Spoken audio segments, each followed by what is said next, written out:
अस्सलाम वालेकुम, मैं हूं अज़हर फ़ारूक। जैसा कि आपको मालूम है कि आज पीडीएम का सरबराही इजलास यहाँ पे होना था। इस इजलास में मुस्लिम लीग नवाज़ की क़यादत भी थी और पीडीएम में जितनी भी शामिल जमातें हैं उनकी मरकज़ी कायदीन मौजूद थे। इजलास तो टाइम पे तो शुरू ना हुआ, लेकिन शुरू होते ही ख़त्म हो गया, क्योंकि डॉक्टर अब्दुल कदीर खान, परवेज़ मलिक और सरदार सिकंदर याद खान की वफ़ात हुई थी। इस वजह से आज के इजलास में ये फैसला हुआ कि इजलास अब 18 अक्टूबर को होगा।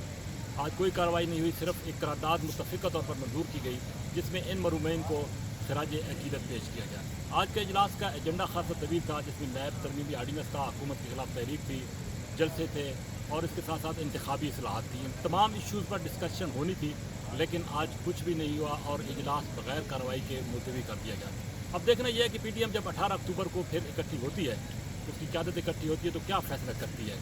तवक्कुआत तो यही है कि पीडीएम अब चूँकि इलेक्शन करीब आ रहे हैं, इस वजह से अपनी सरगर्मियों को बढ़ाना चाहती है, तेज़ करना चाहती है।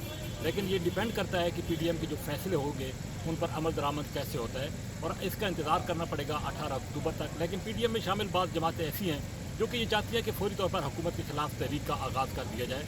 ये डिपेंड उसी वक्त होगा जब तमाम जमातों का इस पर इत्तेफाक राय होगा, क्योंकि अब तक की जो पीडीएम की कारकर्दगी है वो खासी तसल्ली बख्श नहीं रही। ये देखना यह है कि अब आगे जो फैसले होते हैं उन पर जो अमल दरामद होता है उसके क्या नताइज बरामद होते हैं। इसी का इजाज़त, अल्लाह हाफ़िज़।